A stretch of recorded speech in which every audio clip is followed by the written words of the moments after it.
All right, so back out here. This is the 292. The in this turd that I brought home. About a week ago, and so yeah, it's a total piece of junk. But so when I've got it, the one things that I've done is I've installed a starter because the starter was stolen. The alternator and power steering. The power steering bracket's probably the most valuable thing, as well as the carburetor. Carburetor was taken. So I've got another one that's a manual choke truck carburetor off a slightly earlier model, but for the use that this going into Tennyson, I want the manual choke one. It's not hooked up, doesn't have any gas in it, there's nothing there, it's just kind of sitting in place. Not bothering with any of this, there's obviously no radiator. I got a battery hooked up with my, what do you call it there, the remote starter. So I gotta find that, there it is. Okay, so with the remote starter, I figured I would give it a whirl. I turned it over once by hand, and yeah, the wires hooked up positive down to the starter. I'm not using any of the truck's electrics, and I got new cables into it and a battery. So here we go.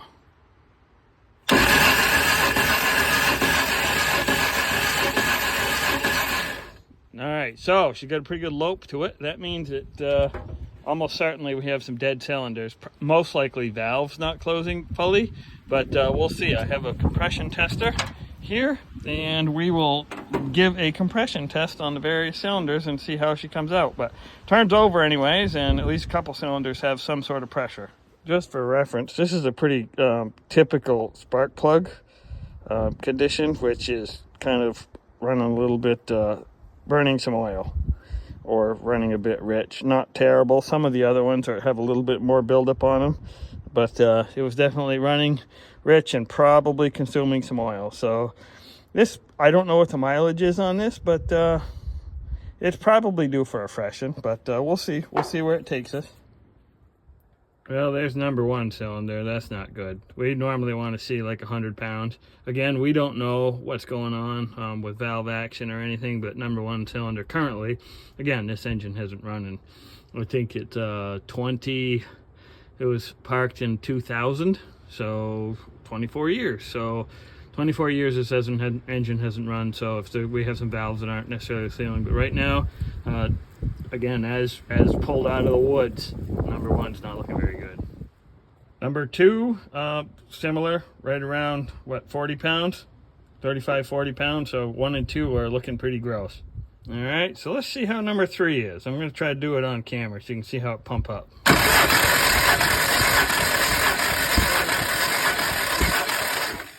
All right, that's number 3, 90 pounds, which for an engine that's been sitting for 24 years, it's not as bad as you might think. 1 and 2, obviously, at 30 are not good.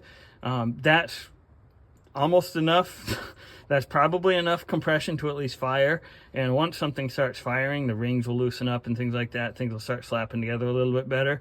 1 and 2 being down, yeah, that's not enough to even fire. But we've got 1, at least it's usable. We should be, a good healthy engine that's warm, and everything else could be between 140 and 160, but we'll take what we can get. All right, so we found 2 issues. One, I found somebody had removed a pipe plug from the pressure sending unit. You see the blood going down there, the side, the oil on the side of the engine. So we weren't getting oil up to the lifters, I don't think. I've now installed a plug into that hole, which is, I don't know if you can quite see it. Well, somewhere there. Anyways, it's there. Yeah, see the sending unit right there, the orange thing? Yeah, that's just plugging that hole. So that was open, we were pumping out. So, also, in worst news, number 4 is dead. That's like negligible. And that's repeating, so not good. All right, number 5 cylinders is at that 90. I can't remember what it was. I think it was 3. And so we get number 3 and number 5 that have life. All right, number 6 cylinder right there. What is that, 130? Yeah, that's our only good cylinder.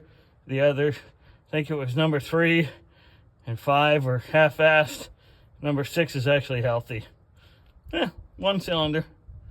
I decided to go back and take a look at number 1 cylinder because we've been pumping a little bit now since I fixed the oil leak, so maybe we'll get oil up on the valves. We'll see. We'll see if we get any improvement. What were we, 30?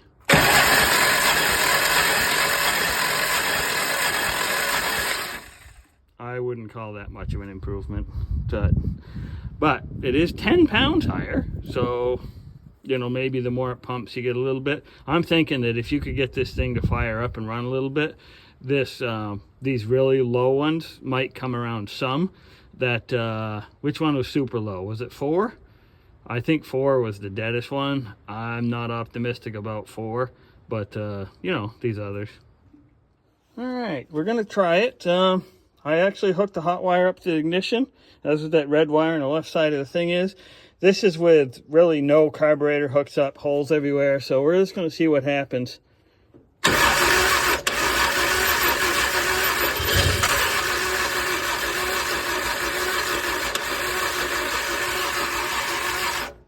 Well, I got it to at least one cylinder to fire, which is kind of surprising that I even got that.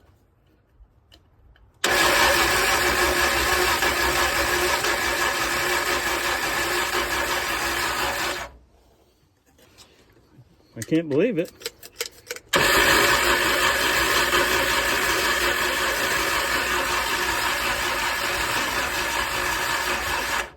Battery's getting a little bit tired. Doesn't it sound that way to you? Does to me. I think we're getting a little bit sick, but it actually fired for a second.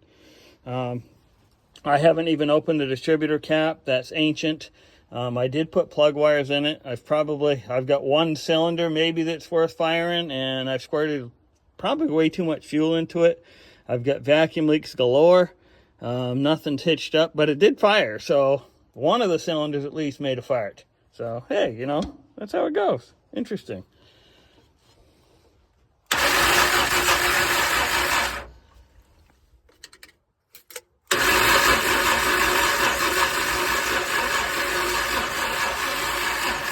Now, the other thing I didn't think about is that this is an automatic vehicle. It could theoretically be in gear. I have no idea where it is. So we could be trying to start it in gear too. And I know the rear wheels are locked up, so it isn't going to go anywhere. But I should probably try to find neutral on this hog at some point. So maybe we'll take a break, charge up the battery, and see. But we know that we got at least one cylinder to fire out of that whole mess, which is pretty amazing. So yeah, that's the beauty of HEI. You know, Points would never do that. 20-something years sitting there, and you know, so pretty cool. Okay, folks, it's the next morning. I got I charged up the battery, and I've got a little bit more gas, and mainly I charged up the battery. Yesterday, remember, we had a little bit of fire, so today we're gonna see if we can get it to start up. So here we go. See if I can position this correctly in such a way that makes it so that we can see. We're going to need some more tools here. Camera positioning is an issue when you don't have any equipment. Okay. Alrighty, so let's see here. Squirt bottle. I'm going to try to fill up the carburetor through here. I've done this with other ones before.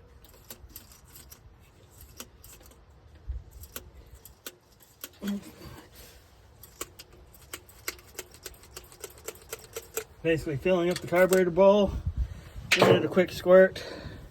All right, remember we got our remote starter here. Remote starter's in hand, and we will give it a whirl.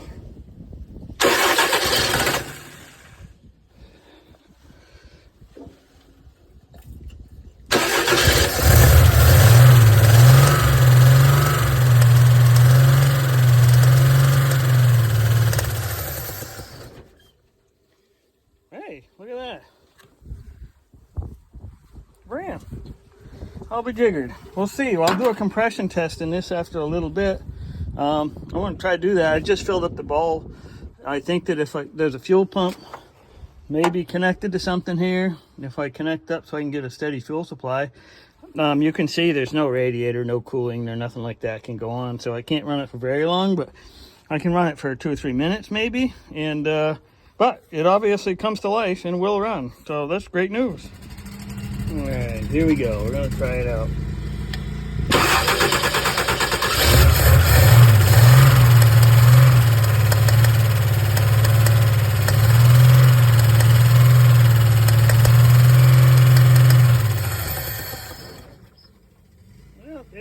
it runs out of gas pretty quick. That's why I'm only running what's in the bowl. But yeah, so far, pretty good.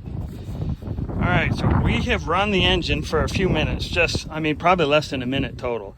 And I've plugged the compression back into number one. If you remember, we had, I think, 35, 40 pounds on number one, and that's what we're plugged into. And we'll see if running made any difference.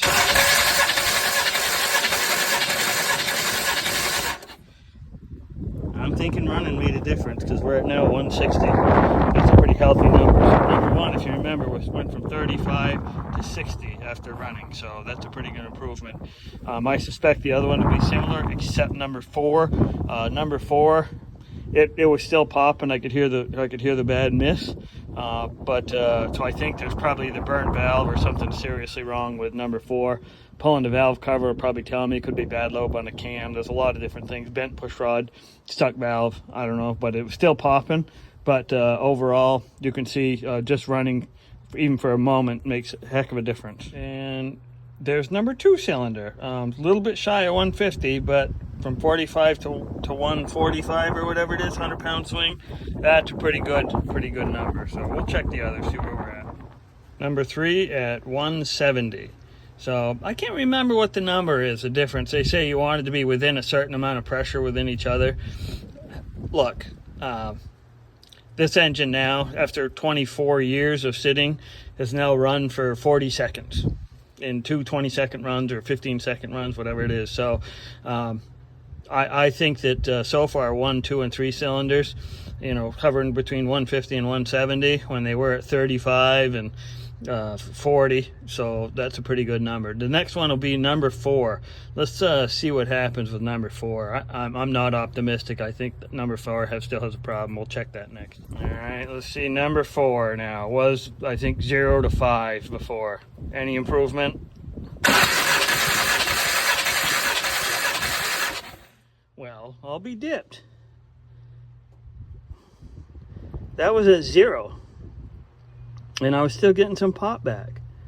And now it's at 140? Well, geez.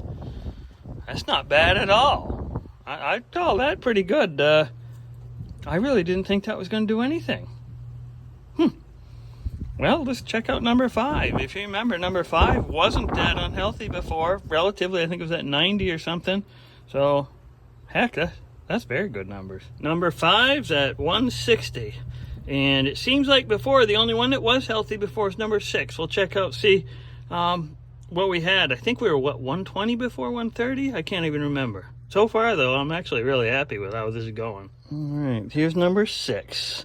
I think number 6 was 120 before, so we'll see how we do now.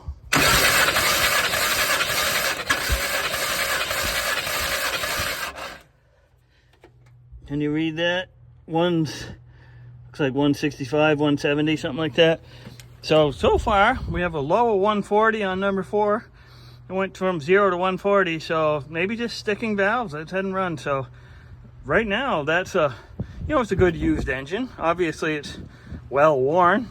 I wonder how many miles are on this hog, or if we can even tell. Ugh. Pretty sure this is the original engine in it. The odometer showing 06 137. Now, is that 106,000 or 206,000? I would think, well, 206,000 seems like an awful lot. 106 seems like a little bit. So, I don't know, the amount of grime on this kind of leaning towards 206. Yeah, either way, I guess the actual number doesn't matter that much. We have compression on all. I can look up and see what the official numbers are. You're supposed to check these warm. Well, I did run the engine. It was a little bit warm. You're also supposed to check it with a throttle wide open. I didn't do that. I left the carburetor closed, but overall, those numbers are fairly solid for most of the engines that I see, particularly, an original engine like this. So, yeah, pretty good. I'm impressed.